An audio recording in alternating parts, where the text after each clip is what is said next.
Vandeham Sri Guru Sri Yuta Padakamalam Sri Gurun Vaishnavamscha Shri Rupam Sagrajatam Sahagana Ragunatham Vitam Tam Sajivam Sadvetam Savadutam Parijana Sahitam Krishna Chaitanya Devam Shri Radha Krishna Padam Sahagana Lalita Shri Vishakanvitamscha He Krishna Karuna Sindho Dina Bandho Jagatpate Gopesha Gopika Kanta Radha Kanta Namostute Tapta Kanchana Gaurangi Radhe Vrindavaneshwari Vrishabhanu Sute Devi Pranamami Hari Priye Nama Vrindavanam Kaya Tubhyam Golokamoline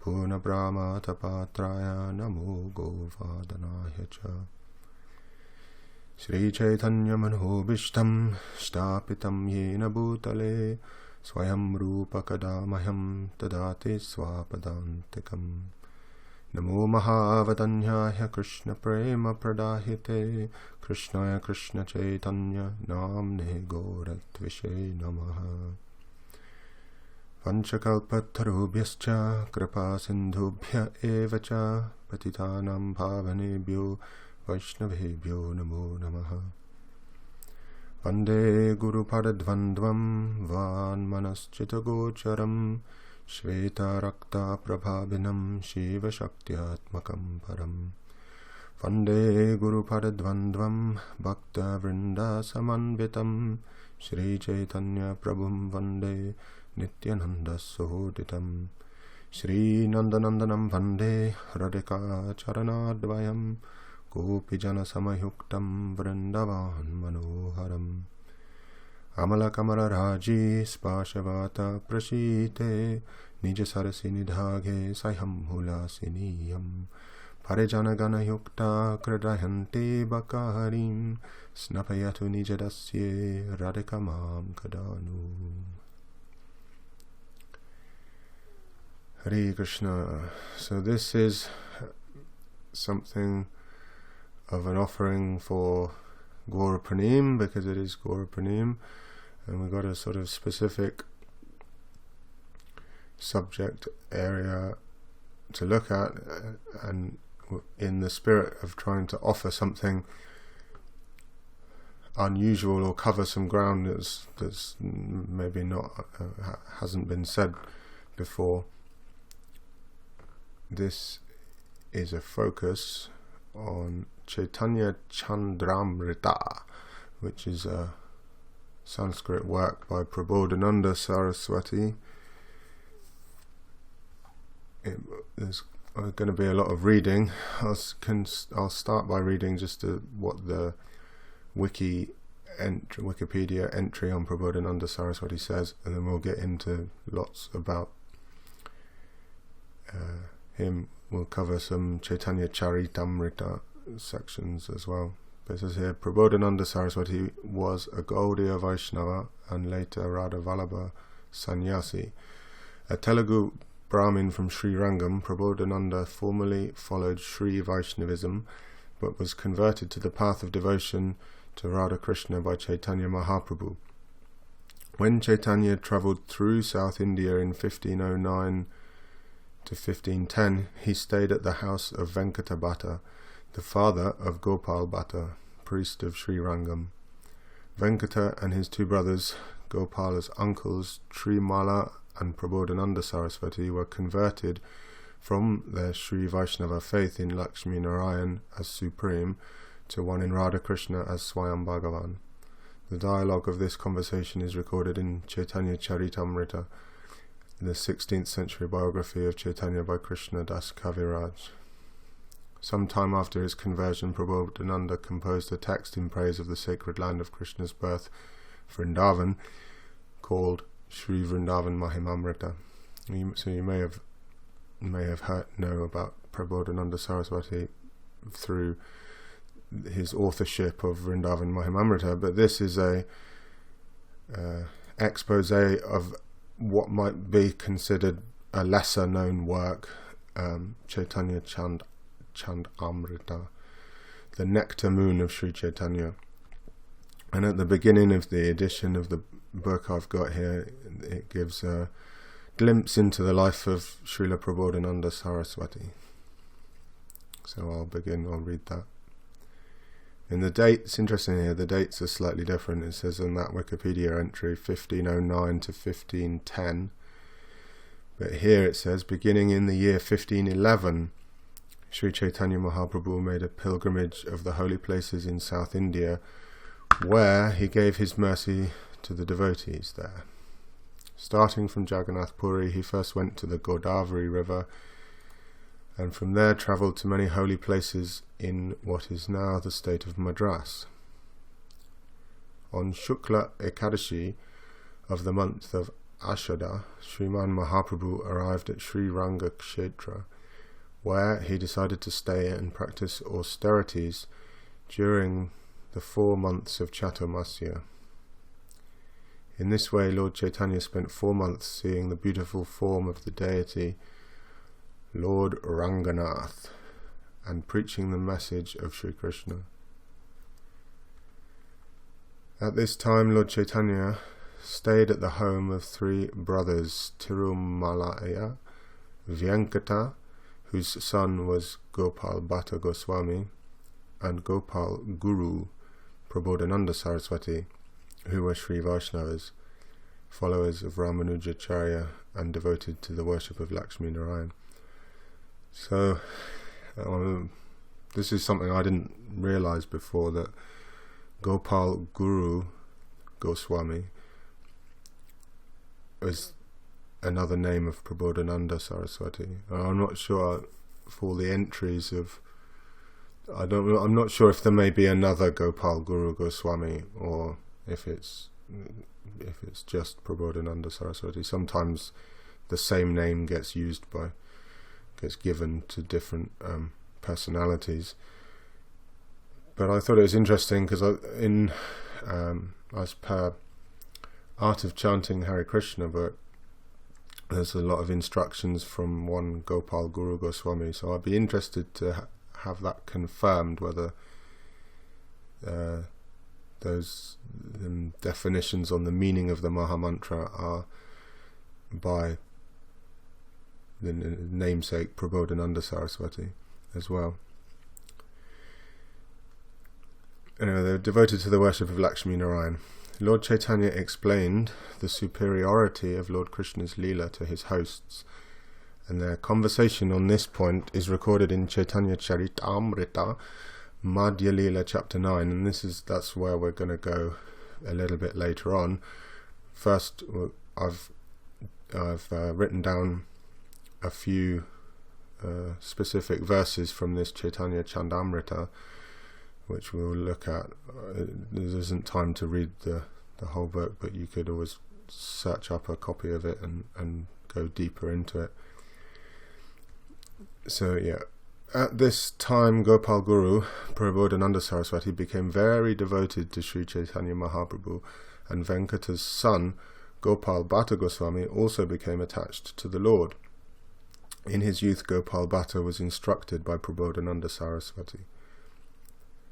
Prabodhananda Saraswati became a follower of Sri Chaitanya and is considered one of the great acharyas in the Gaudiya Vaishnava Sampradaya. Actually, he is one of the greatest eternal associates of the Lord. When the Lord appeared in his original form of Sri Krishna, Prabodhananda Saraswati was one of the important gopis. This is recorded in Kavi Karnapura's Gaura Ganodesh Deepika 1.6, I'm guessing that's text 163 of Gaura Ganodesh Deepika. The gopi Tunga Vidya, who appeared in Vraj Bhumi during Lord Krishna's pastimes, also appeared during the pastimes of Lord Chaitanya Mahaprabhu. At that time she appeared as Prabodhananda Swami, who became famous as Sarasvati because of his eloquent Sarasvati glorification of Lord Chaitanya Mahaprabhu. Prabodhananda Saraswati is also mentioned in the introduction to Srila Sanatan Goswami's Hari Bhakti Vilas 1.2. This book Hari Bhakti Vilas was originally compiled by Gopal Bhatta Goswami, the disciple of Prabodhananda Sarasvati, who is very dear to Lord Krishna.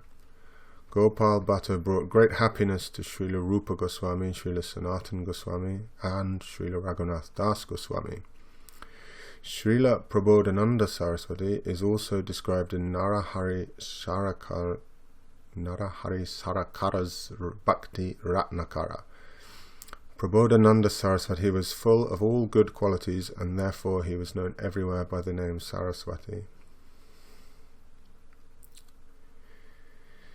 He was very devoted to the Supreme Personality of Godhead, Sri Krishna Chaitanya, and he always remembered him even when he slept. He was full of love for the devotees and was also very austere and renounced. His handsome form was very pleasing to see, and he was also a learned poet and scholar. No one could compare with him in the arts of singing, dancing, and playing musical instruments.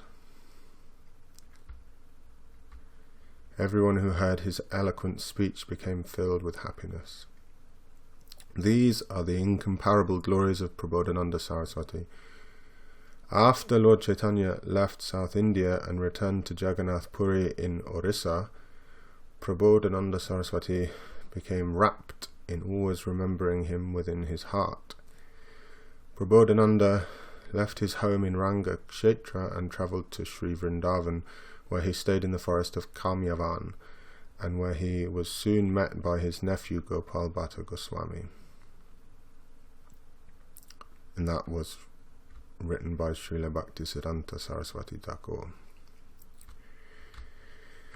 So, to begin at the beginning, I should maybe read I'll read the opening few verses from chapter 1. There's 12 chapters, and I've selected one or two verses from each chapter to give a sort of overview, just something to try and talk to. I pray to the devotees and to Gauranga himself and to Prabodhananda Saraswati himself that I may be able to say something worth hearing. And the first chapter is called Stuti Mukhe Vastu Nirdesha Rupa Mangalacharanam. Mangalacharan means the auspicious invocation. That comes at the beginning. Text 1. Let us glorify the boundlessly merciful Supreme Personality of Godhead, the Prince of Vraj.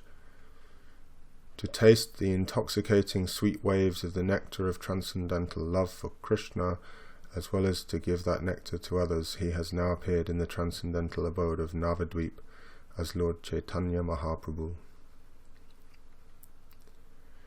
One who is untouched by any piety, who is completely absorbed in irreligion, or who has never received the merciful glance of the devotees, or been to any holy place sanctified by them, will still ecstatically dance, loudly sing, and even roll about on the ground when he becomes intoxicated by tasting the nectar of the transcendental mellows of pure love of God given by Lord Chaitanya.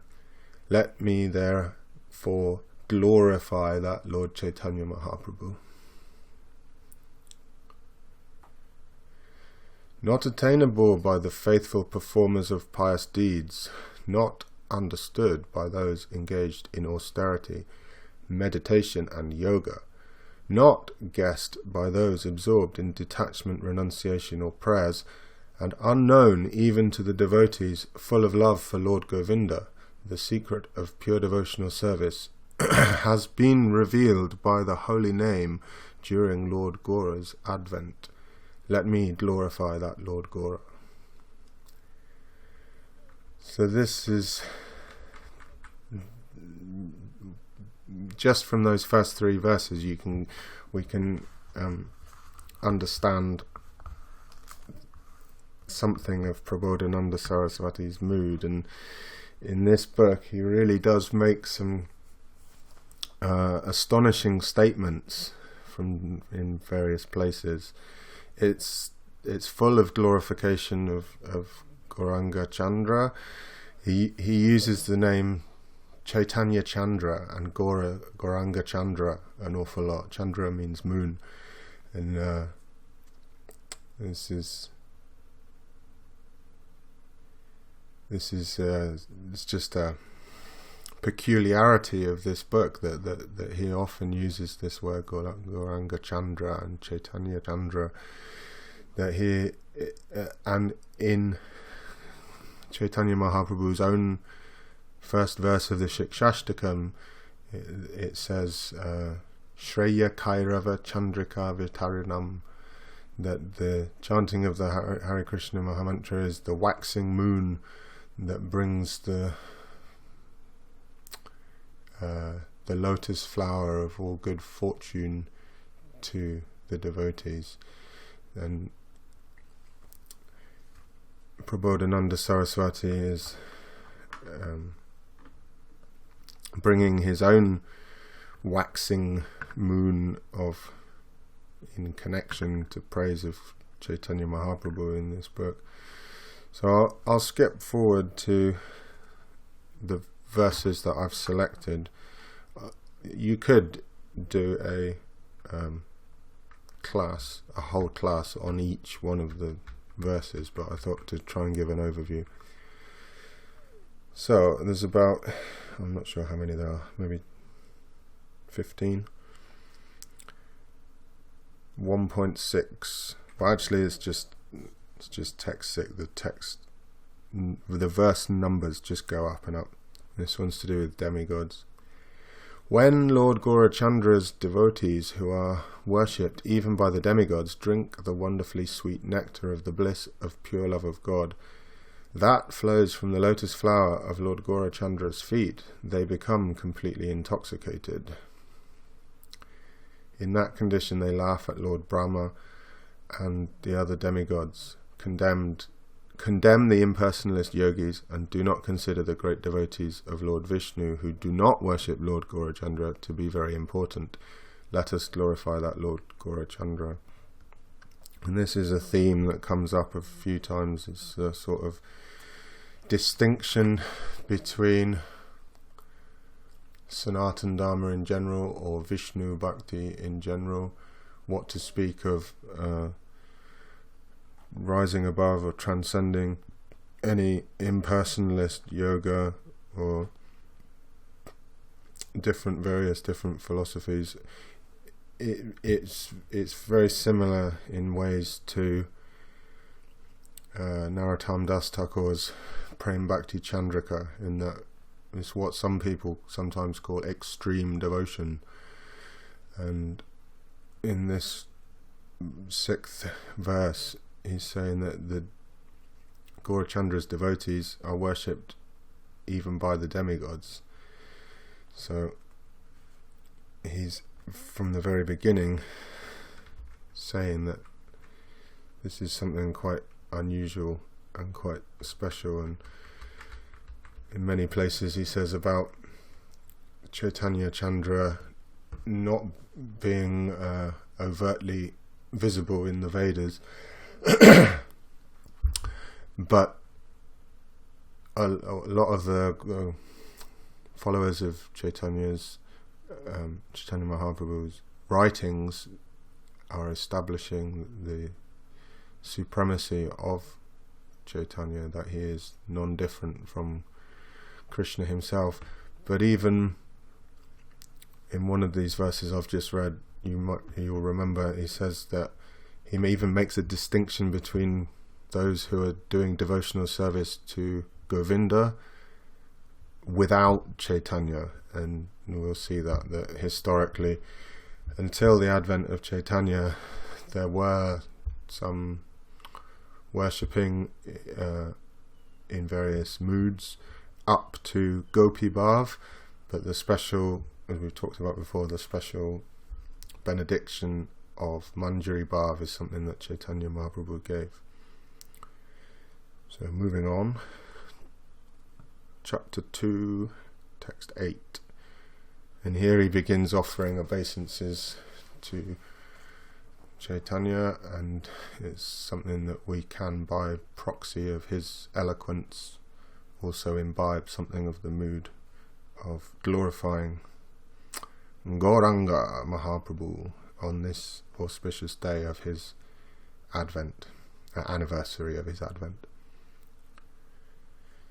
Let me offer my respectful obeisances to Lord Caitanya Candra, whose face is as splendid as millions of moons, and whose smile is as charming as moonlight.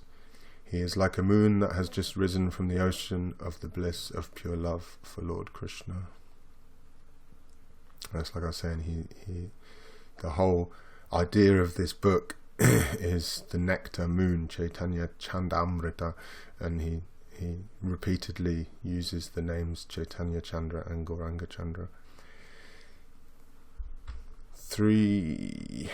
Chapter 3:14. When he saw new rain clouds, he was reminded of Lord Krishna and became like a madman with love for him. When he saw a peacock feather, he became agitated, and when he saw a gunja bracelet, he trembled. When he saw a dark-complexioned boy, he thought he had just seen Lord Krishna, and he became filled with fear and wonder. In this way, Lord Hari preached the glories of pure devotional love for himself. So this shows the exalted position of Chaitanya Mahaprabhu, who was embodying and epitomizing his own verse, which he spoke as Krishna on the battlefield of Kurukshetra. Manmana bhava madbhakto majaji mam namaskuru mam evasyasi satyam te pratijane priyosi me. Manmana bhava. And that verse appears twice. With the first half of the verse appears twice, and it's got a slightly different second half. We could look at that quickly. I've got it's in chapter 9 and then in chapter 18 of Bhagavad Gita. Manmana bhava madbhakto. Engage your mind always in thinking of me, become my devotee, offer obeisances to me, and worship me. Being completely absorbed in me, surely you will come to me. It doesn't mean me, it means Krishna. It's Krishna speaking. There's some people juggle words in the Bhagavad Gita and get different interpretations. This is why Prabhupada called it as it is. And he makes, there's a peculiarity of the pronouns, personal pronouns, whenever in the Bhagavad, in all of Prabhupada's writings, if he writes he, as in talking about Krishna, it's a capital H. If he writes me, as when Krishna's speaking, it's a capital M. It differentiates. And then in the 18th chapter, the verse is repeated again, but slightly differently. Manmana bhavamad bhakto majaji mam namaskuru mam evasyasi satyam te pratijane priyosi me. Always think of me, become my devotee, worship me, and offer your homage unto me. Thus you will come to me without fail. I promise you this because you are my very dear friend. So always think of me. This is what is being said in this verse by Prabodhananda Sarasvati. When Chaitanya Mahaprabhu saw new rain clouds, because Krishna's complexion, his Gana Sham complexion, is likened to a new rain cloud, he was reminded of Lord Krishna and became like a madman with love for him. When he saw a peacock feather, he became agitated. When he saw a gunja bracelet, he trembled. I've always been wondering about these gunja beads and things, because I did a little research on the plant. If anyone can tell me about this in the comments, I would love to hear about it, because it seems, by all botany studies, that gunja berries are poisonous, and I would have, but are they just poisonous if you ingest them? Or, but because often things that are poisonous have like a skin contact quality of being an irritant or something. But in all Krishna Lila, you hear about the wearing of gunja, and Gauranga Lila, wearing of gunja bracelets or gunja necklaces, little red beads. And I think some devotees have maybe had gunja malas for chanting Nam Japa. So I don't know about that, whether they're poisonous or Maybe there's some variety that's not, or something, I don't know. And when he saw a dark-complexioned boy, he thought he had just seen Lord Krishna, and he became filled with fear and wonder. In this way, Golden Lord Hari preached the glories of pure devotional love for himself. So, preaching the pure devotional love for himself, this is a difference between the preachers of Gaudiya Math or ISKCON or any preaching, Krishna, Vaishnava preaching organisation, is that we're preaching, but we're not in the same position as Chaitanya Mahaprabhu. That's important. But he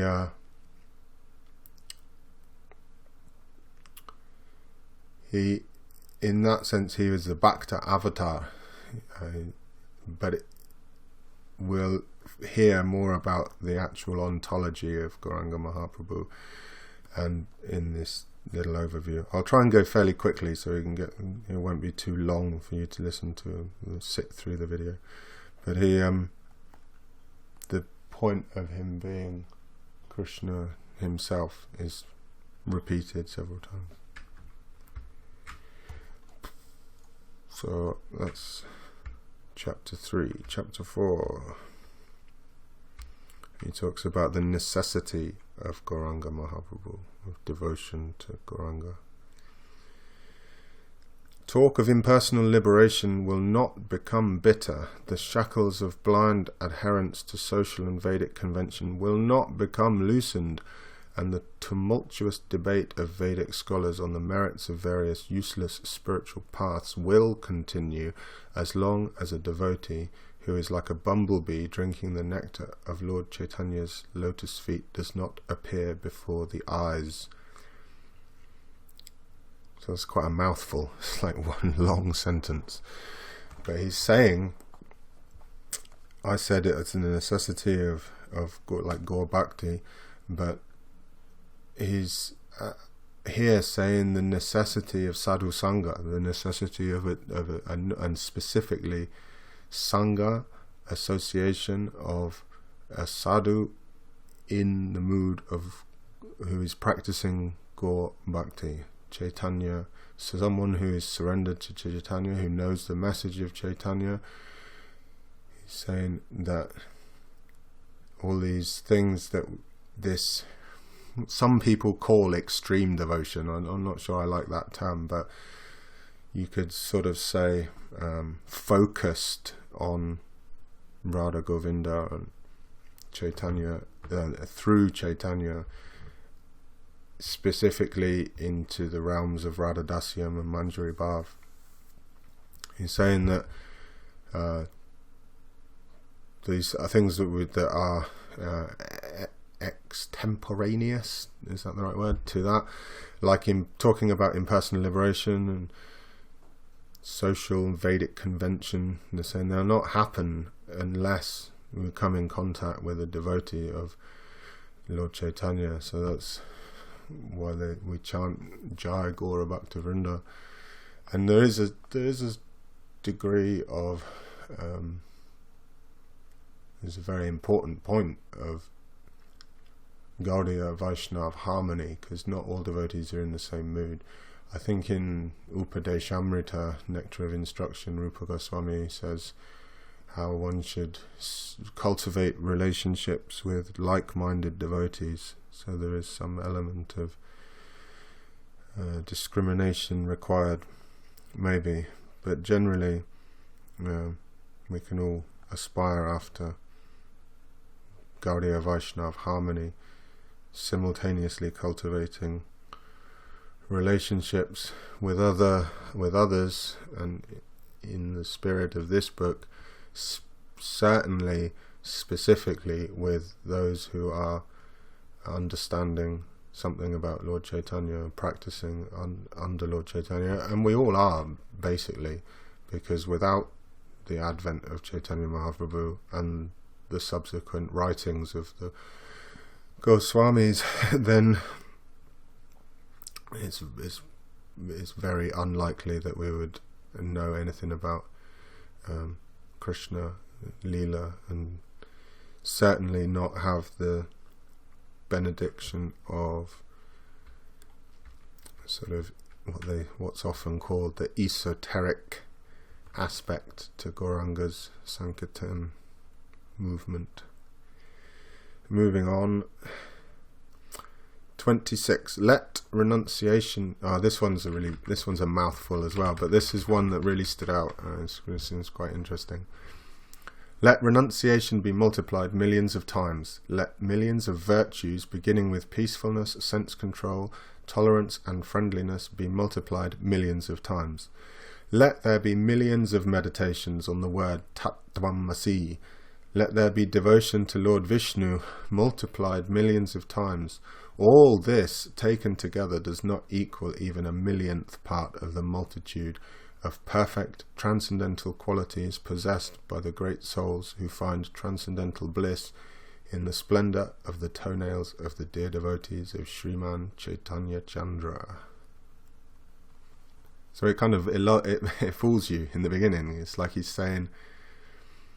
he's glorifying renunciation and virtue and the meditation on Tattvamasi, which people certainly do go very deeply into. But actually all that first beginning part of that verse is leading up to him striking down on what he's just said by comparing the association of the devotees of Gauranga to be a million times more perfect than any of the aforementioned absorption in renunciation, virtue, and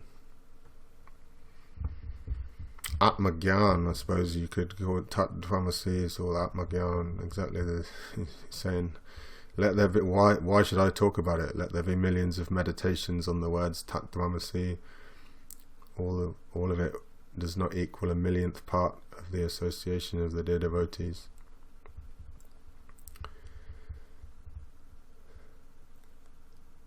I think that's a really powerful statement. And then he follows up in the same chapter. We got another one from this chapter, which is another astonishing statement. He says, even without following any religious rituals, one who wholeheartedly takes shelter of Lord Gauranga, the master of all transcendental opulences, will attain everything he might wish. So there's a sort of message of hope.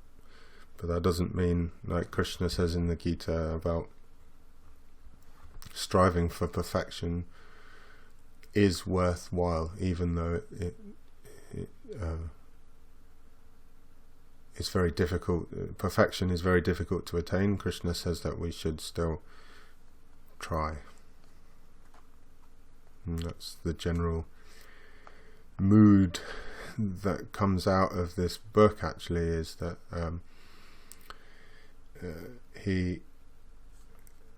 maybe I'm doing the conclusion before I've sort of halfway through, but he glorifies Lord Chaitanya, he glorifies the devotees of Lord Chaitanya, he talks a bit about what Chaitanya gave, what it was all about, and then at the end there's a very sort of humbling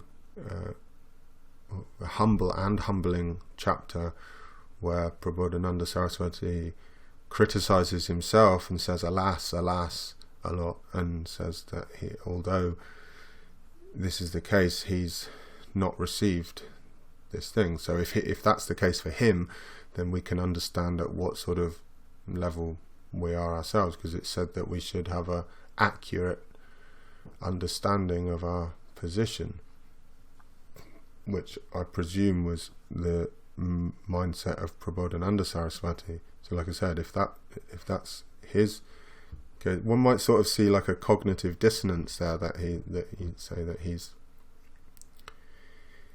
if this is the way he's thinking and he's written all these prayers and he's written all this glorification, then surely he has received. But then he's saying that he's not, and that's a general mood of lots of the Goswami's writings.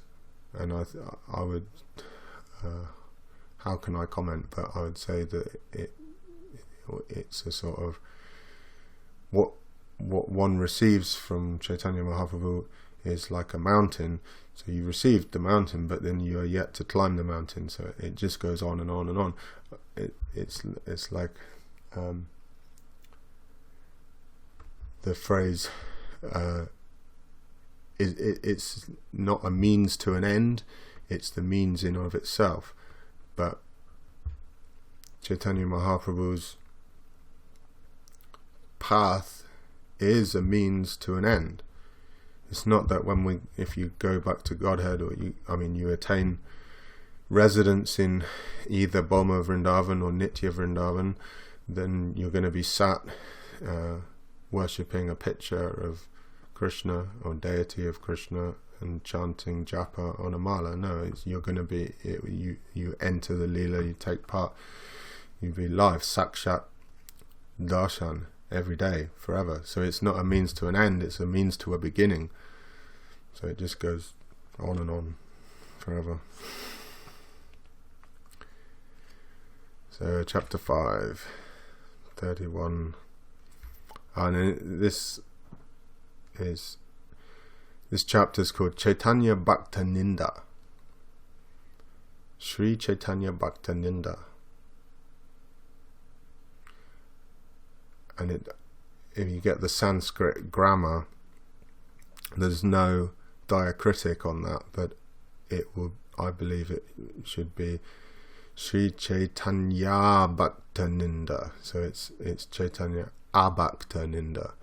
You shouldn't be confused it that he's not. You don't want to do any ninda to any Chaitanya Bhaktas, but he's deliberate. This is what is quite astonishing about the sort of how bold he is. It says about it's basically the English given here is criticism of those who are not devotees of Lord Chaitanya. It says, my mind, I'm not going to go into this chapter too much, but my mind thinks that a person who has countless pious credits and has completely taken shelter of Lord Hari but does not worship Lord Chaitanya is very poor and unfortunate. So even he's saying that piety, you've got loads of punya,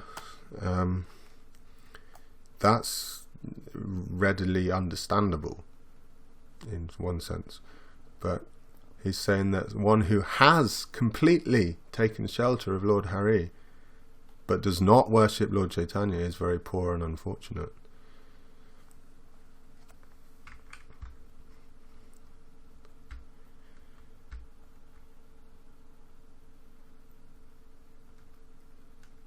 And the chapter 6 is called The Author Criticizes Himself for His Wretched Condition. This is what I was talking about. He begins by saying, I am cheated, I am cheated, I am cheated. Of this there is no doubt. Although Lord Gaura has plunged the entire world in a flood of love of Krishna, I have not been touched by even a single drop.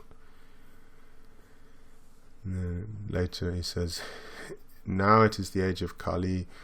My enemies, the senses, have become very strong. The splendid path of pure devotional service is blocked by millions of brambles. I am weak and agitated. Alas, alas, where can I go? O Lord Caitanya Chandra, if now you will not give me your mercy, what can I do?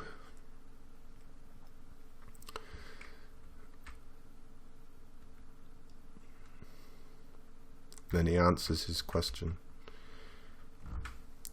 I am chained by sinful desires. I have fallen into the painful ocean of repeated birth and death. The sharks and crocodiles of lust and anger are devouring me alive. I have no shelter. O Lord Caitanya Chandra, please rescue me. Please give me the shelter of your feet.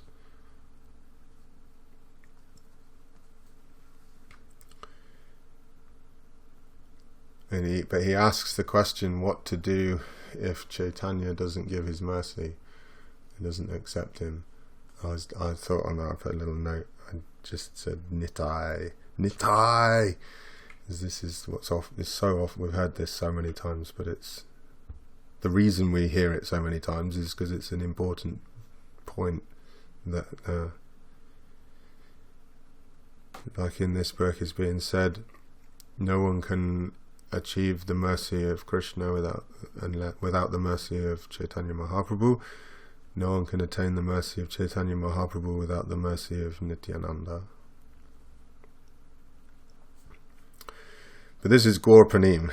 We want the focus to be on Caitanya Mahaprabhu, and Nityananda, Trayodashi's been. We've had that. He's there. It's like Jainatai. So then we carry on into chapter 7. I know this is an overview. I encourage everyone to read the full book, but we're on verse 76. Plunged into Radha's lamentation in separation from Krishna at one moment, he would become emaciated and devastated, thinking that Lord Krishna had appeared before him. At another moment he would become chubby with happiness, at another moment shed tears of joy, at another moment smile, and at another moment become very cool, burning in the fire of separation from Lord Krishna. At another moment he would become feverish, thinking that he saw Lord Krishna in the distance. At another moment he would run after him. Considering that he had just touched Krishna, he would become stunned with bliss. At one moment he would talk as if Krishna were present, and at another moment he would become silent.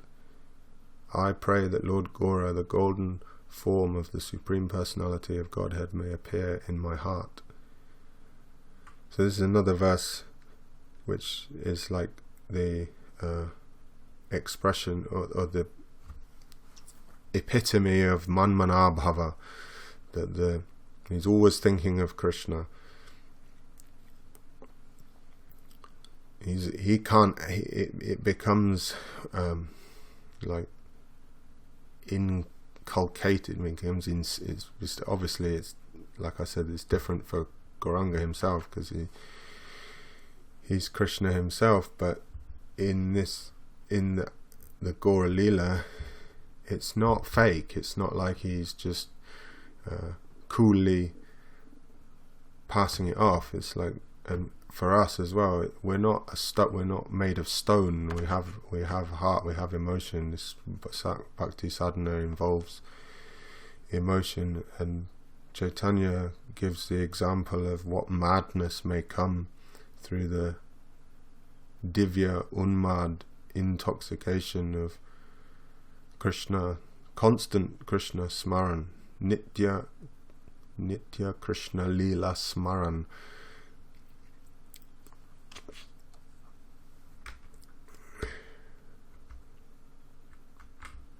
And that's why it's so difficult to get a taste for that without Caitanya Mahaprabhu, because he taught through his perfect example. This is chapter 8, which is called Loka Shiksha, instruction to the people. O brother, even if you chant the wonderfully powerful holy names of Lord Krishna, and even if you meditate on his brilliant and charming transcendental form, which creates auspiciousness for the entire world, you still cannot hope to attain the splendid nectar of pure love of Krishna if the merciful glance of Sri Caitanya Mahaprabhu does not fall upon you. So this is another point about the necessity of Gauranga. He's making a statement in a spirit of glorification of Prabodhananda Sarasvati as well. I'm going to just take his word for it.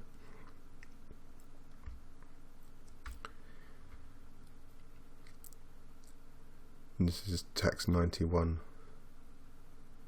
Liberation is not difficult to attain, and devotional service to Lord Krishna is not very difficult to attain. But even in Vaikuntha Loka, the mercy of Lord Gaurachandra is very rare and difficult to attain. Another astonishing statement.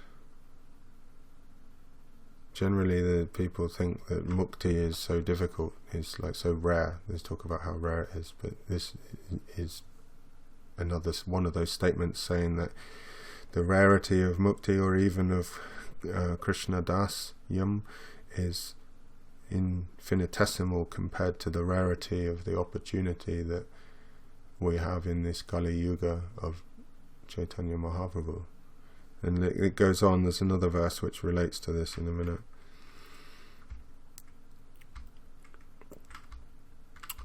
This is chapter 9.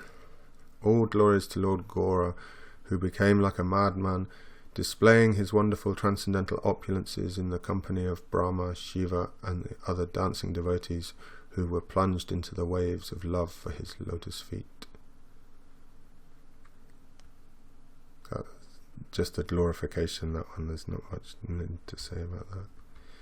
Gracefully dancing, spotless, free from all impurities and crookedness, showering the nectar of pure love of Krishna, which extinguishes the threefold sufferings of all living entities, its splendid effulgence tasted by the chakora birds of the devotees' hearts, and now risen from the milk ocean of Sachi's womb, the moon of Lord Gauranga Chandra splendidly shines in this world.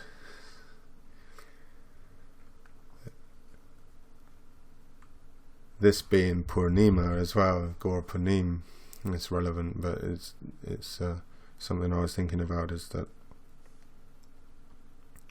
these festival days mark the anniversary, and they act as like a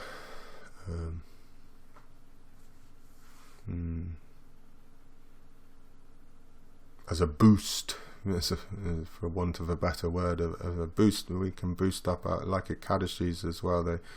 We go deeper, but it's not a sprint back to Godhead. It's a marathon. So, and like the point of conscientious, diligent, patient practice, constant absorption and application over time. And so I'm not going to go into. I've been thinking more about that. Loyalty. That's the thing. Loyalty and the tortoise and the hare. Many people know that story of the tortoise and the hare. That the hare runs on and thinks, I've got plenty of time. The tortoise is so slow. He's way behind me. I'll have a little rest. And he falls asleep, and then the tortoise beats him to it. So maybe there's something of that. But certainly on a day like Gaura Purnima, we can feel happy and imagine how Advaita Acharya felt. There's so much that could be said about Advaita Acharya, because he called the descent of Chaitanya Mahaprabhu. Then when his prayers were answered, you can imagine how he felt. He may have said something similar to Prabodhananda Saraswati's verse here. Gracefully dancing, spotless, free from all impurities and crookedness, showering the nectar of pure love of Krishna, which extinguishes the threefold sufferings of all living entities, its splendid effulgence tasted by the chakora birds of the devotees' hearts, and now risen from the milk ocean of Sachi's womb, the moon of Lord Gauranga Chandra splendidly shines in this world. Free from impurities and crookedness. It's, like I said, Chaitanya's perfect example, so we can aspire to also become purified through the Bhakti Sadhana Marg and endeavour to be free from crookedness ourselves. And then I've highlighted one text 110, which is chapter 10. We are getting through this. Now that Lord Gaura has descended into this world, the waves of the holy names of Lord Krishna are suddenly flooding this planet, and the hearts of the sinful conditioned souls, which were as hard as thunderbolts, have now become soft as butter. Let me take shelter of that Lord Gaura. So yeah, a softening of the heart takes place. Chetodharpanamarjanam. I was thinking of doing an overview of going through the Shikshashtakam as well, in the spirit of studying Chaitanya's Vani, his Shiksha, his own words in the Shikshashtakam. I don't know how much time there'll be, because I wanted to get into the Caitanya Candramrta section as well as this Candramrta. Just a few more verses from this. 122. Because they are very difficult to understand, Sukadeva Goswami had only briefly hinted at the sweet amorous pastimes of Sri Sri Radhakrishna in his description of the rasa dance in Srimad Bhagavatam. Now Lord Hari has descended to this world in a golden form to reveal the truth of these pastimes. So that's another bold statement. He's saying that Sukadeva Goswami briefly hinted in the Srimad Bhagavatam about the sweet amorous pastimes of Sri Sri Radha and Krishna, specifically to do with the Rasa Lila, the Rasa dance. But Lord Chaitanya has revealed the truth of these pastimes. And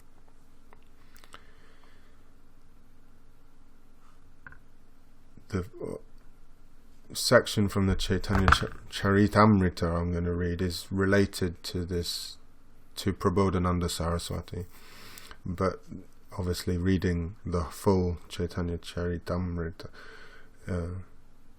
will reveal what Prabodhananda Saraswati here is talking about. Chaitanya, he calls him Lord Hari.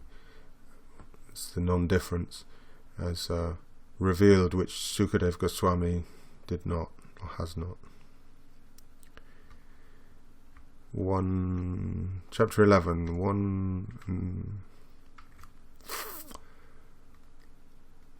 1-3. I did these in reverse for one reason. He answers his question and then he asks the question. It's like that, what they say. Ask me an answer and I'll tell you the question. Who is this divine person, filling the directions with the sound of his feet, muddying the ground with his tears, and whitening the sky with his loud laughter? His handsome broad hips covered with a saffron garment, and his form as splendid as the moon, jubilantly dancing in a flower garden by the shore of the saltwater ocean. So that's text 136. If you go back to 134, one moment he laughs, the next moment he cries, the next moment he faints, the next moment he rolls about on the ground, the next moment he runs, the next moment he dances, the next moment he sighs, the next moment he loudly calls out, "Alas, alas!" In this way, plunged in the nectar ocean of ecstatic love for Lord Krishna, golden-complexioned Lord Hari enjoys transcendental pastimes. So this is Caitanya Candramrta. He's talking about Chaitanya Mahaprabhu, but he calls him Lord Hari. He's saying then there's this non-difference. So it's again another point about the ontology, which is coming up, more of that too here. When golden Lord Hari appeared in this world, his glory flooded the world with the nectar of pure love of Krishna, and there was tumultuous chanting of the holy names of Lord Hari. Oh, will that sweet time ever come again? Question mark. Big question. So we've got two things running on here: ontology of Chaitanya Mahaprabhu and him asking this question: will that sweet time ever come again? And it's been said before, but it cannot be overstated. It cannot be overstated that it's so rare. So I'm preaching to myself here, take the opportunity. But it's just unbelievable that it's an unbelievably rare opportunity, yet still I'm drowning in an ocean of sinful reactions, prarabdha karma, and desires for things other than pure devotional service, and you look out and walk through the street of whatever country you live in, and there's all these people and they're going about their business, and I don't know, it's just this thing. If these statements are true about the rarity of Chaitanya Mahaprabhu and things, then they're said that we can try and infer to feel the depth of the what they're saying, the gravity of what's being said, and consequently do something about it. And like in the Bhagavad Gita, it says pratyaksha-vagamam dhamyam, that we'll see some practical, we'll have some experience, and then from that we can, if we'll slowly become sane, because this process is like a becoming sane. Becoming sane to go mad, or going mad to become insane at the same time, simultaneously. But when you become sane, then we realize how important it is to go mad in Caitanya Amrit. But when will that sweet time ever come again? Not for a long time, most likely.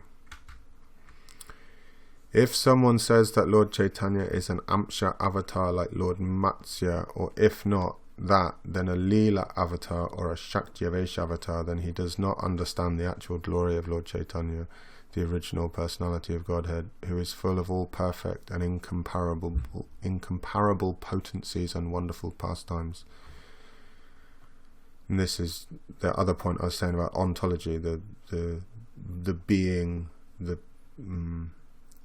understanding of the personality of who this personality Chaitanya Mahaprabhu is, i.e. the original personality of Godhead. And it's been said or described, Leela avatar or Amsha avatar, Shaktiyavesh avatar. Shaktiyavesh avatar means like an empowered jiva incarnation. Leela avatar is like Ramchandra is a Leela avatar, but is different in ras to Krishna. The point is of Govindam Adipurasham Tamaham Bhajami. Govindam Adipurasham Tamaham Bhajami. It's Adipurusha, and something I heard recently about the meaning of Adi as supreme. It's like it's the supremacy of rasa, that Krishna displays aspects of his Leela which are different to any other. Like you look at any other avatar and they've got a weapon. Vishnu's got the chakra, Ram's got his bow, Parashuram's got his axe. There's always some weapon. Krishna, what weapon does Krishna have? He just has his flute. It's like pure attraction. Akarshan, Krishna Akarshan, the all-attractive Lord. And in that spirit, we could go to Caitanya Candramrta, if I can find the right section.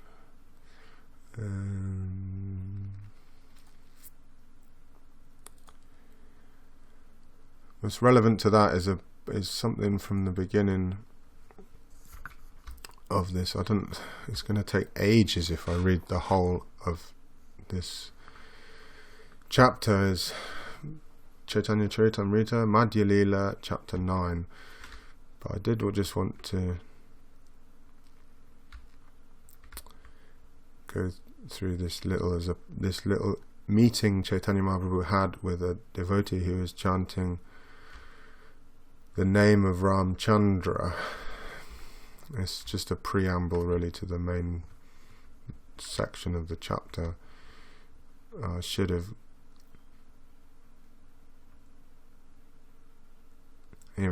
found it before, but I found it now.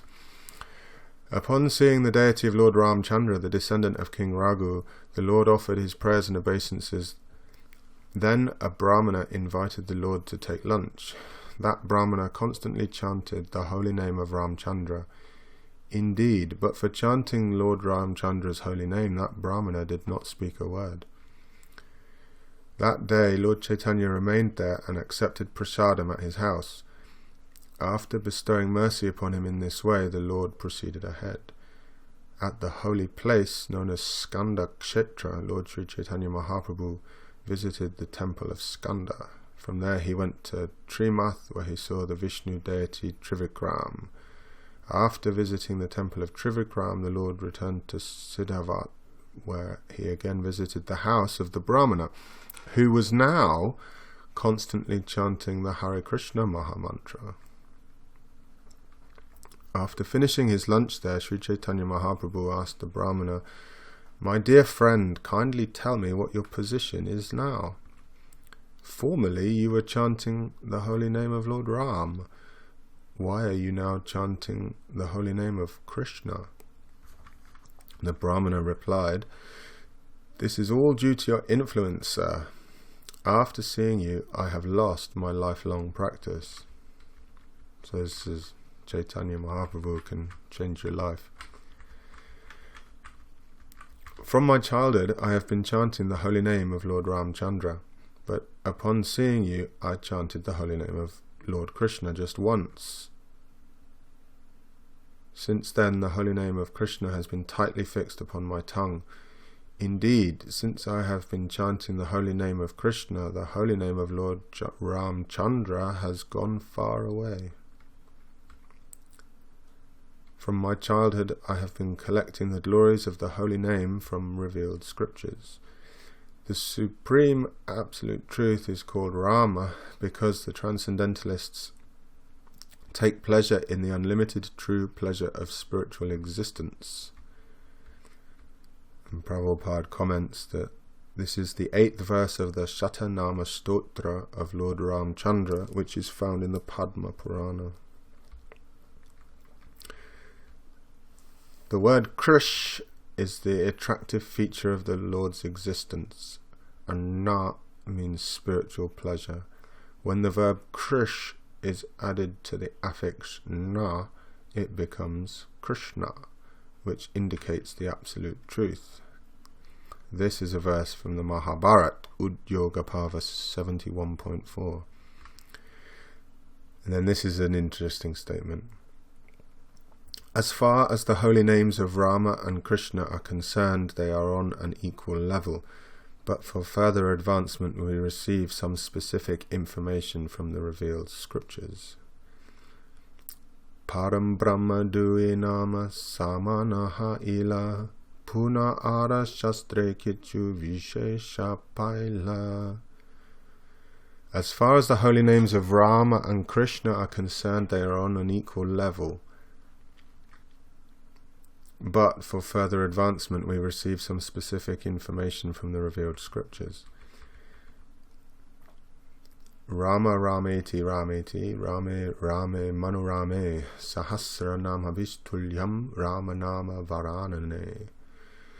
Lord Shiva addressed his wife Durga, "O Varanana, I chant the holy name of Ram, Ram, Ram, and thus enjoy this beautiful sound.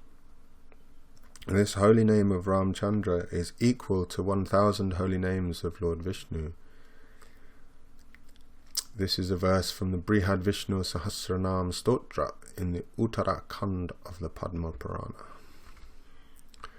Sahasranam nam punyanam tre avitriya yutu yat phalam eka vritya tu krishnasya namaikam tat prayachati. The pious results derived from chanting the 1,000 holy names of Vishnu 3 times can be attained by only one utterance of the holy name of Krishna. Prabhupada comments, this verse is from the Brahmanda Purana. It's found in the Lagu Bhagavatamrita 1.5.354 by Rupa Goswami. Simply by chanting the name of Krishna once, one can attain the same results achieved by chanting the holy name of Ram 3 times. Prabhupada makes the statement that chanting the holy name of Krishna once, one can attain the same results achieved by chanting the holy name of Ram 3 times. In the shloka itself, though, it says that chanting the 1,000 holy names of Vishnu, that's the Vishnu Sahasranam, and it takes like 40 minutes or so, an hour or something, to chant Vishnu Sahasranam, and you have to get all the swaras right. And I've done, there's one video on this channel, but it's not, my chanting is very inferior and unqualified. But here there's the big statement is being made that 3,000 holy names of Vishnu Sahasranam 3 times is equal to one utterance of the holy name of Krishna. So what to speak of the devotees who chant 1,728 names of Krishna rounds of Krishna every day. Not rounds, 1,728 is 16 rounds, I think. I'm not sure. Or you chant 1 lakh of malas or something, so you can understand. But the point of Anya Bilashita Shunyam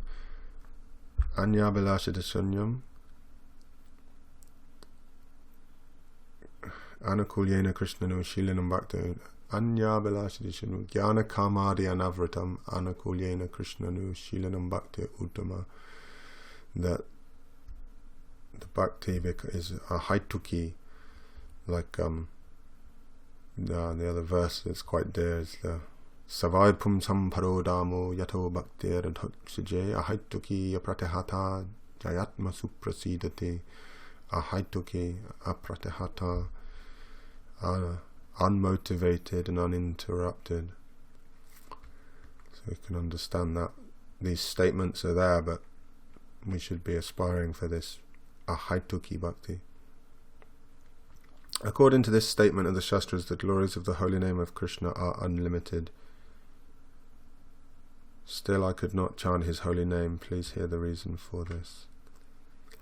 My worshipable Lord has been Lord Ramchandra, and by chanting his holy name I received happiness. Because I received such happiness, I chanted the holy name of Lord Ram day and night. By your appearance, Lord Krishna's holy name also appeared, and at that time the glories of Krishna's name awoke in my heart. Sir, you are Lord Krishna himself. This is my conclusion. Saying this, the Brahmana fell down at the lotus feet of Sri Caitanya Mahaprabhu. So that's the story of Caitanya Mahaprabhu changing the life of the Brahmana who was chanting Lord Ramchandra's holy name, but then he started chanting Krishna's holy name, and the statement was given that the names Krishna and Rama are equal, but it's the process of perfect, more perfect, and most perfect. And if we want to aspire to the sort of deep Madhurya, mellows conception of the Hare Krishna Mahamantra, then we will take the Ram in Hare Ram to mean Radhika Raman or Radha Raman. So the holy name is Yugal Mantra, is just Radha Krishna. If your conception is that you want to chant Hare Krishna, Hare Rama, and your Rama is Lord Ramchandra, then all glories, there's no problem. It's as confirmed in this anecdote from Madhya Lila. But as followers of Sri Chaitanya Mahaprabhu, we can take his example and understand Mahamantra to be Yugal Mantra. And this is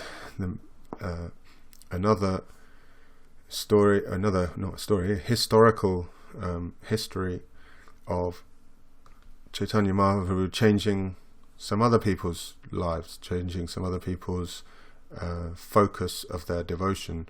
And it relates to the Caitanya Candramrta that we've just read, because it is where Prabodhananda Sarasvati first met Caitanya Mahaprabhu in the Gaura Lila, and also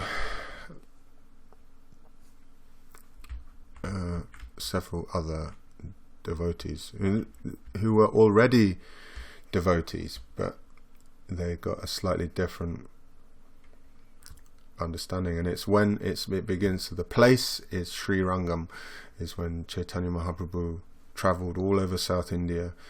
It's described in this chapter, and he came to Sri Rangam, and we have this verse I'll just read the English for the sake of things being faster. Although the Bengali is also very nice. In the temple of Ranganath, Sri Chaitanya Mahaprabhu chanted and danced in ecstatic love of Godhead. Seeing his performance, everyone was struck with wonder. A Vaishnava known as Venkatabhata then invited Sri Chaitanya Mahaprabhu to his home with great respect. Sri Venkatabhata took Sri Chaitanya Mahaprabhu to his home. After he washed the Lord's feet, all the members of his family drank the water. So say that word again, the peculiarity of devotees considering foot wash water to be charan amrit. That's what charan amrit means. It means the nectar.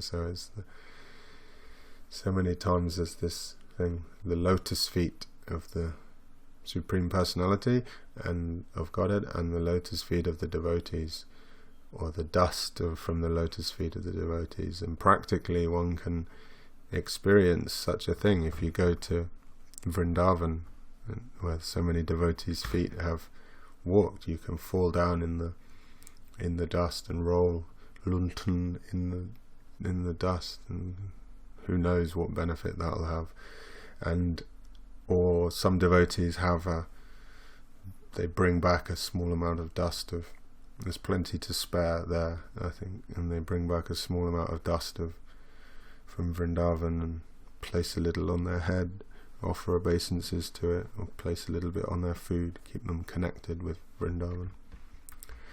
After offering lunch to the Lord, Venkatabhata submitted that the period of Chaturmasya had already arrived. Venkatabhata said, "Please be merciful to me and stay at my house during Chaturmasya, speaking about Lord Krishna's pastimes, and kindly deliver me by your mercy." So already this Venkatabhata had some faith in Lord Chaitanya by inviting him to his home and for the full 4 months. That's generally what happens during Chaturmasya. It's very hot in India, and there may be some other reasons, but the sannyasis don't travel and preach at that time. They take residence in one place and just go in deep into Bhajananand or Katha Anand, and by talking about pastimes. And this is what Venkatabhata wanted from Chaitanya Mahaprabhu, not that he just stay at his house and hang out, but to stay at his house and speak about Lord Krishna's pastimes. But there's a etymology, a little tidbit of information. There's the etymology of the name Venkata, because there's like Venkateshvara in South India. There's a big temple, Venkateshvara. And one meaning is Ishvara of the Venkata hill, but there's meaning in Sanskrit as well. In the Brahmanda and in the Bhavishyotara Puranas, Vem means sins and Kata means the power of immunity. So Venkatesh is one who, and Venkatabhata are the ones who have the power to give, to free us from sins. And another meaning is Ven means keeps away, and Kata means troubles. So it's one who keeps us away from trouble. So in that mood, we can pray to Venkatabhata that he may keep us away from trouble and keep us bound up in Chaitanya Ras, Chaitanya Dasyam.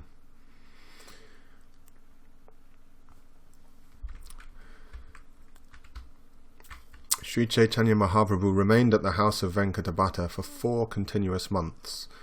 The Lord passed his days in great happiness, enjoying the transcendental mellow of discussing Lord Krishna's pastimes. While there, Sri Chaitanya Mahaprabhu took his bath in the river Kaveri and visited the temple of Sri Ranga. Every day the Lord also danced in ecstasy. The beauty of Lord Chaitanya's body and his ecstatic love of God were witnessed by everyone. Many people used to come see him, and as soon as they saw him, all their unhappiness and distress vanished. Many hundreds of thousands of people from various countries came to see the Lord, and after seeing him, they all chanted the Hare Krishna Maha Mantra. Indeed, they did not chant anything but the Hare Krishna Maha Mantra, and all of them became Lord Krishna's devotees. Thus the general populace was astonished. All the Vaishnava Brahmanas residing in Sri Rangakshetra invited the Lord to their homes. Indeed, he had an invitation every day. Each day the Lord was invited by a different Brahmana, but some of the Brahmanas did not get the opportunity to offer him lunch because the period of Chaturmasya had come to an end. In the holy place of Sri Rangakshetra, a Brahmana Vaishnava used to visit the temple daily and recite the entire text of the Bhagavad Gita. The Brahmana regularly read the 18 chapters of the Bhagavad Gita in great transcendental ecstasy, but because he could not pronounce the words correctly, people used to joke about him. Before I go on into this story of this Brahmana reading the Bhagavad Gita, I just want to summarize the point about Venkatabhata being Gopal Bhatta Goswami's father, and this period of Chaturmasya which Chaitanya Mahaprabhu spent with Venkatabhata and converted him from Sri Vaishnavism, worshipping Lakshmi Narayan as supreme. That was where Prabodhananda Sarasvati was also there, and he was also one of these Sri Vaishnavas who took Lakshmi Narayan to be supreme. And it does really go into all this later, so I'll just carry on reading. The Brahmana regularly read the 18 chapters of the Bhagavad Gita in great transcendental ecstasy, but because he could not pronounce the words correctly, people used to joke about him. Due to his incorrect pronunciation, people sometimes criticized him and laughed at him, but he did not care. He was full of ecstasy due to reading the Bhagavad Gita and was personally very happy. While reading the book, the Brahmana experienced transcendental bodily transformations. It's quite a mouthful. Transcendental bodily transformations. They're called like Sanchari bhavs, Vyabhichari bhavs. The hairs on his body stood on end, tears welled up in his eyes, and his body trembled and perspired as he read. Seeing this, Sri Chaitanya Mahaprabhu became very happy. Sri Chaitanya Mahaprabhu asked the Brahmana, "My dear sir, why are you in such ecstatic love? Which portion of the Bhagavad Gita gives you such transcendental pleasure?" The Brahmana replied, "I am illiterate, and therefore do not know the meaning of the words. Sometimes I read the Bhagavad Gita correctly, and sometimes incorrectly, but in any case I am doing this in compliance with the orders of my spiritual master." The Brahmana continued, "Actually, I only see Lord Krishna sitting on a chariot as Arjuna's charioteer, taking the reins in his hands. He appears very beautiful and blackish. While seeing Lord Krishna sitting in a chariot and instructing Arjuna, I am filled with ecstatic happiness. As long as I read the Bhagavad Gita, I simply see the Lord's beautiful features. It is for this reason that I am reading the Bhagavad Gita, and my mind cannot be distracted from this." Sri Chaitanya Mahaprabhu told the Brahmana, "Indeed, you are an authority in the reading of the Bhagavad Gita. Whatever you know constitutes the real purport of the Bhagavad Gita." After saying this, Lord Chaitanya Mahaprabhu embraced the Brahmana, and the Brahmana, catching the lotus feet of the Lord, began to cry. The Brahmana said, "Upon seeing you, my happiness is doubled. I take it that you are the same Lord Krishna." The mind of the Brahmana was purified by the revelation of Lord Krishna, and therefore he could understand the truth of Sri Chaitanya Mahaprabhu in all details. Sri Chaitanya Mahaprabhu then taught the Brahmana very thoroughly and requested him not to disclose the fact that he was Lord Krishna himself. That's interesting. Chaitanya's asking the Brahmana not to disclose the fact that he's Lord Krishna himself, and all the Gaudiya Vaishnava preaching is all revealing this truth of Chaitanya Mahaprabhu, all saying that this preaching this ontology of Chaitanya Mahaprabhu. That Brahmana became a great devotee of Sri Chaitanya Mahaprabhu, and for 4 continuous months he did not give up the Lord's company. Sri Chaitanya Mahaprabhu remained at the house of Venkatabhata and constantly talked with him about Lord Krishna. In this way he was very happy. Being a Vaishnava in the Ramanuja Sampradaya, Venkatabhata worshipped the deities of Lakshmi and Narayan. Seeing his pure devotion, Sri Chaitanya Mahaprabhu was very satisfied. Constantly associating with each other, Sri Chaitanya Mahaprabhu and Venkatabhata gradually developed a friendly relationship. Indeed, sometimes they laughed and joked together. So this is very nice, that the informal quality of Krishna, relationship with Krishna in the mood of a servant, friend, parental, or in Madhurya, but the point of Madhurya Rati containing also friendship and possibly some affectionate feelings, maybe not comparable to parental. Well, maybe it is. You could say it's, in one sense it is, and in another sense it isn't, because the love of Nanda and Yashoda, or Kirtida and Vrishabhanu with their children is very different. But even so, in loving Madhurya relationships, there's still some sort of affection which may go into a sort of like a parental, not parental necessarily, but like a concerned, like you haven't eaten enough or something like that. Lots of this like concern. Love like naturally brings up worry. You love someone, you worry about them. So there's a dynamic, but there's this principle of when you try and analyze love, it disappears. But when you don't try and analyze it, it disappears as well. So it's like its own sweet will. But certainly, what an astonishing thing. Venkatabhata develops a friendly relationship, laughing and joking together.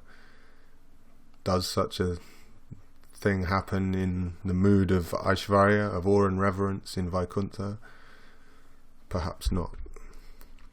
Sri Chaitanya Mahaprabhu told the Bhattacharya, "Your worshipable goddess of fortune, Lakshmi, always remains on the chest of Narayan, and she is certainly the most chaste woman in the creation. However, my lord is Lord Sri Krishna, a cowherd boy who is engaged in tending cows. Why is it that Lakshmi, being such a chaste wife, wants to associate with my lord?" Just to associate with Krishna, Lakshmi abandoned all transcendental happiness in Vaikuntha and for a long time accepted vows and regulative principles and performed unlimited austerities.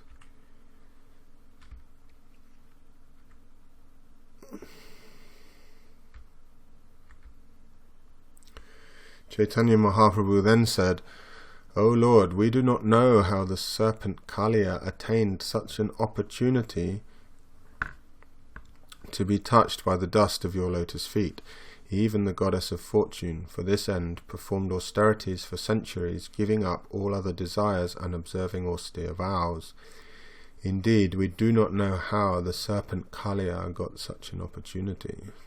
Venkatabhata then said, "Lord Krishna and Lord Narayan are one and the same, but the pastimes of Krishna are more relishable due to their sportive nature." So this is what we were saying about the meaning of Adi Purusha, that Krishna and Narayana are one and the same, but Krishna is transcendental in terms of ras. That's what makes him supreme, is his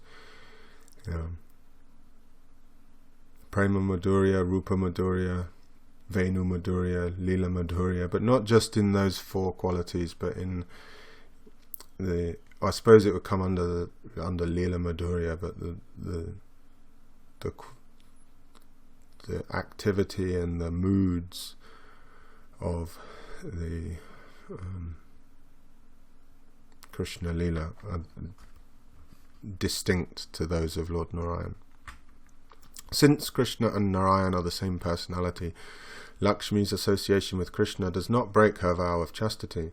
Rather, it was in great fun that the goddess of fortune wanted to associate with Lord Krishna.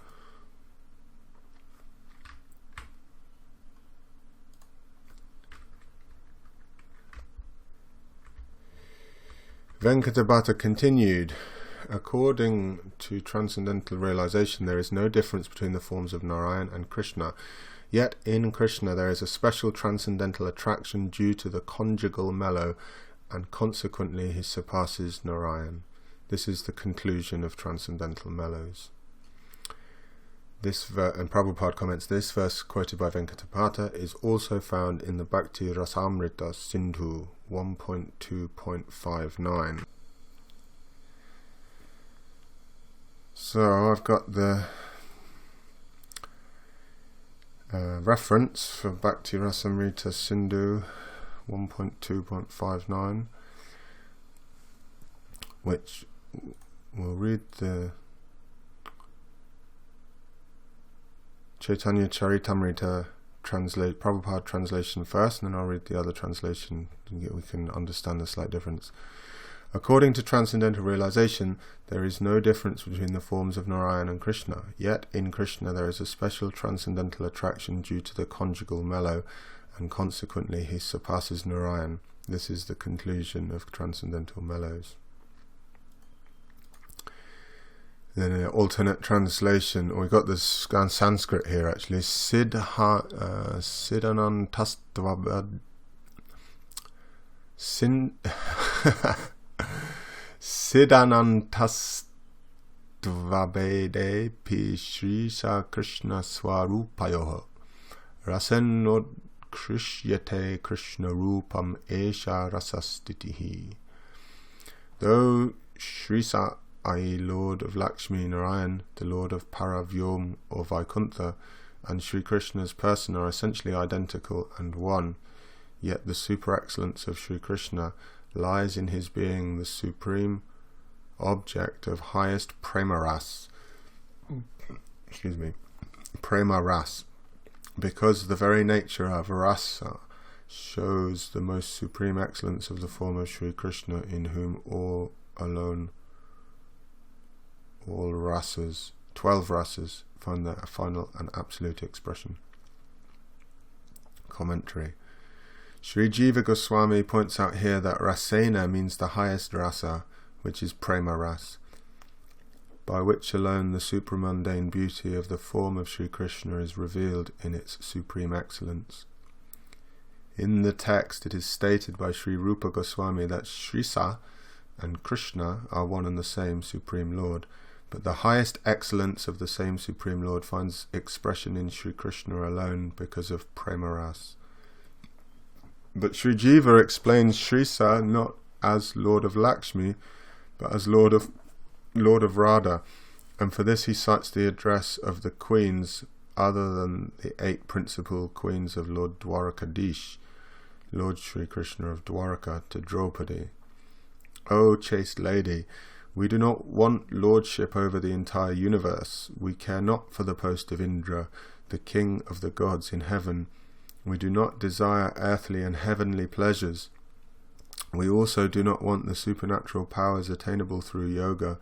We also do not desire the position of Prajapati, the creator of the 14 worlds. Nor do we want Brahmananda. It is true that the Upanishads have described this inexplicable Brahmananda as hundreds and hundreds of times superior to earthly and heavenly pleasures, which, being fathomless, mind and words return mute from it.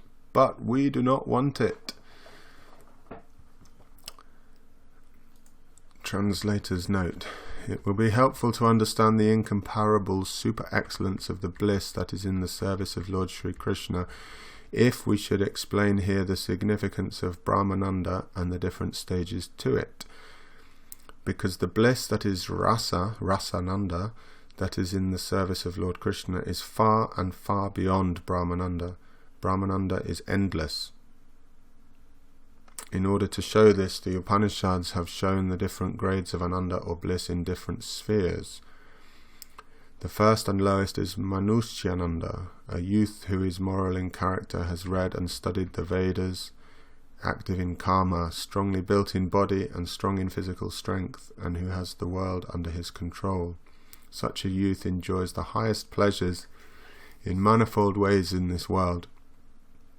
Such Ananda pleasure is called Manusyananda. 100 times of this Manusyananda, human pleasures, is Gandharvananda.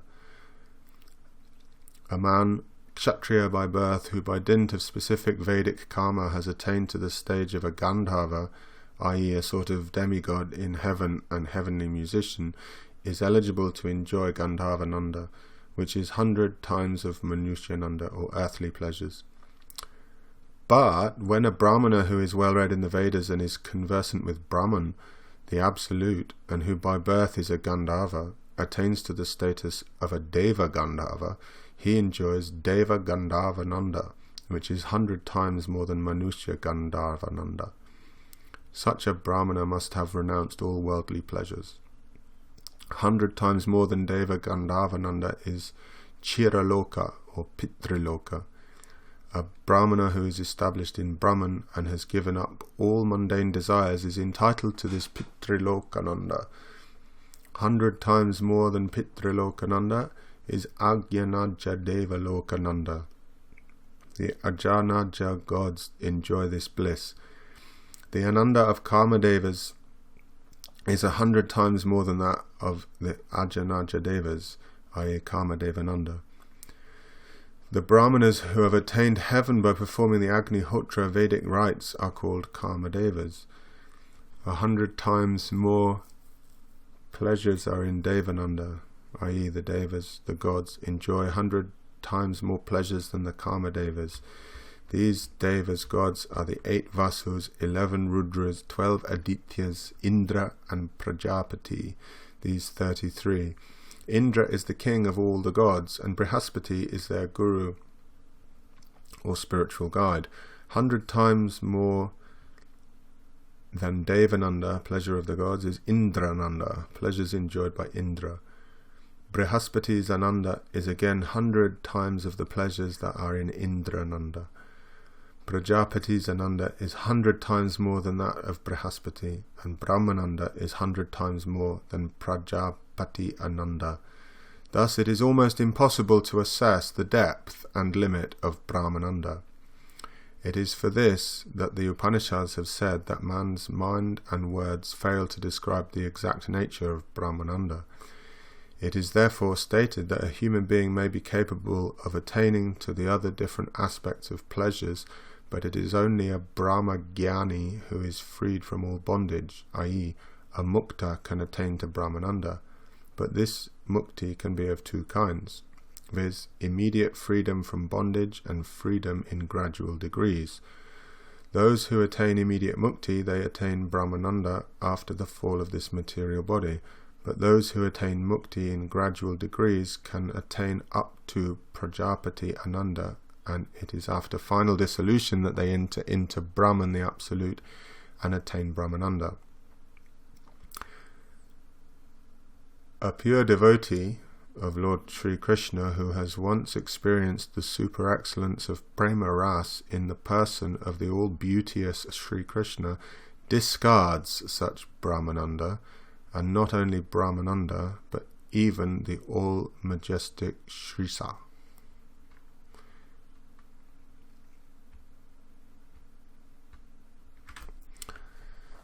So we'll go back to the Caitanya Candramrta and continue a little bit further. I'm not going to go right to the end of the chapter because there's 300 verses.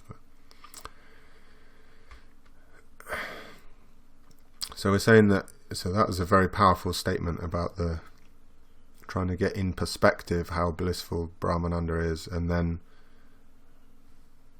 to what to speak of the devotees who have experienced the all-beauteous, is the phrase he used, the all-beauteous Lord Sri Krishna, so much so that they are happy to reject even the exalted, even to reject Brahmananda bliss. The goddess of fortune considered that her vow of chastity would not be damaged by her relationship with Krishna. Rather, by associating with Krishna, she could enjoy the benefit of the rasa dance. Venkatabhata further explained, Mother Lakshmi, the goddess of fortune, is also an enjoyer of transcendental bliss.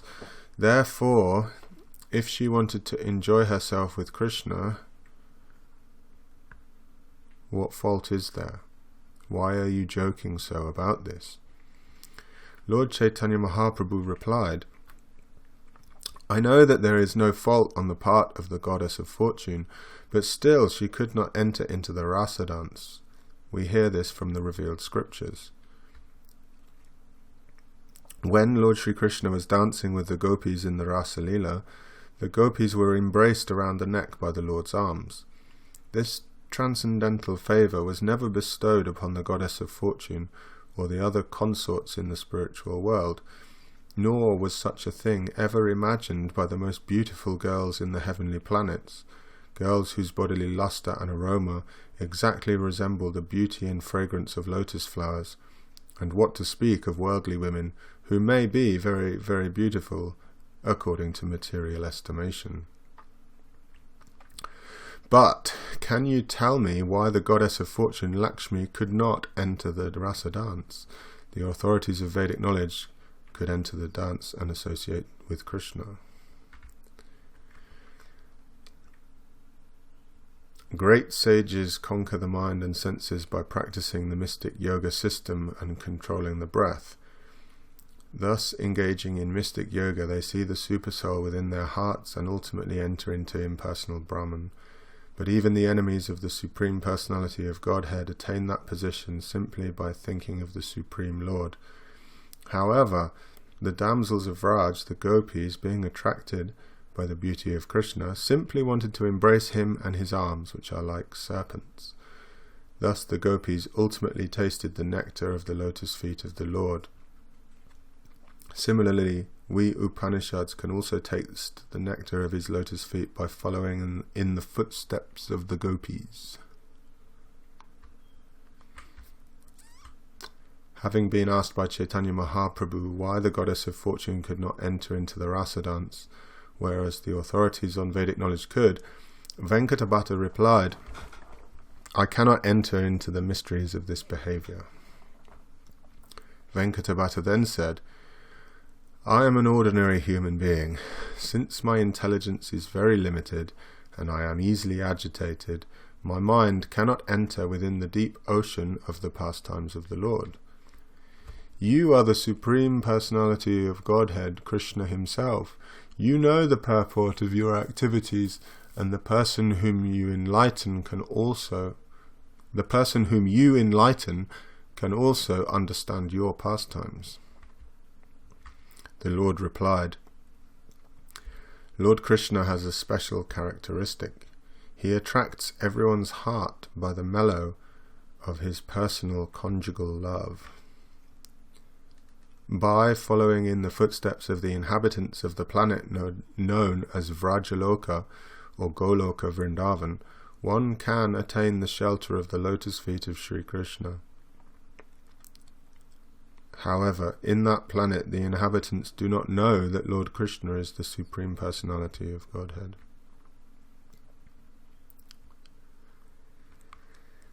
So, that is a very interesting verse. I noted this verse down for special note because it's related to an article or a point which I've been thinking about and trying to write about Krishna The inhabitants of Goloka Vrindavan and their relationship with Krishna, not knowing that he is Bhagavan or Purnatama Bhagavan, and it raises the question: would you love God if he wasn't God? Would you love Krishna if he wasn't God? You try. I finding it difficult to know where to start to talk about this, because it's quite a revolutionary point. It's been said so many times that this Krishna consciousness is not an ordinary religion. You say that to the Christians or some other religious organization, I'd love to hear their response. Would you love your God if he wasn't God? They might just say, well, then, if he's not God, then he's not God. You can't separate. You make ghee, you boil milk down to ghee, you can't refine it anymore. There's nothing else. You can't refine ghee. It's already super pure. So there's the point of Krishna that is it a silly question? Is it not a valid question of philosophy? But there is, I believe it is in some respects, because it's backed up by Shastra, like we're seeing through the eyes of Shastra Chakshu. This verse is stating that the inhabitants of Vrajaloka or Goloka Vrindavan, they do not know that Lord Krishna is the Supreme Personality of Godhead.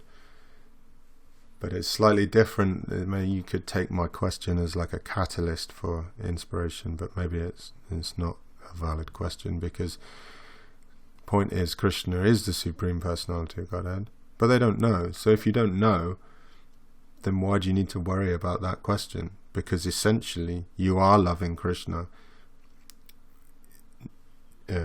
ignorant of the fact that he is Purnatama Bhagavan, and thereby, because of that, one is all the more able to love him completely in whatever rasa one has. But then, just to go, I think I'm going to end this here now, because it's already a very long video. But to go back to this verse, which is quoted from the Srimad Bhagavatam, I can give you the references. Canto 10, chapter 87, verse 23. It says that it's the Upanishads, spoken by the Upanishads. I don't know the chapter. My intelligence is limited, but like I said earlier, it's like you go steadily along, you hear little different bits, and you get the essence. Prabhupada gave the thing about swans being able to extract milk from water. I'm not sure if they know quite how they do that, but we can be like swans trying to get the essence. And the essence here given is we can also taste the nectar of his lotus feet by following in the footsteps of the gopis.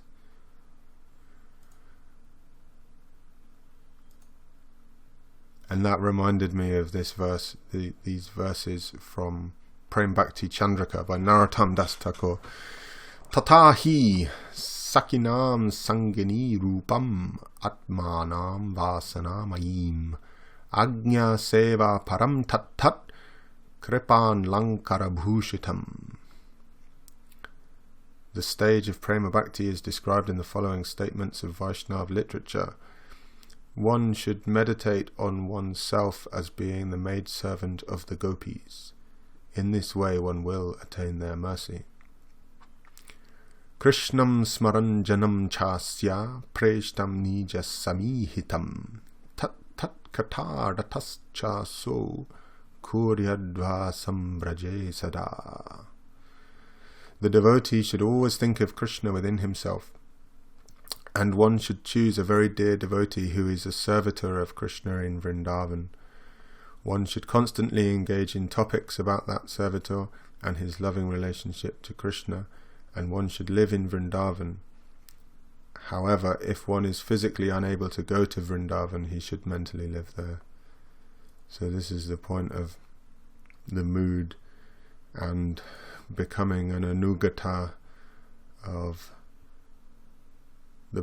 a particular personality in Krishna Lila in Vrindavan,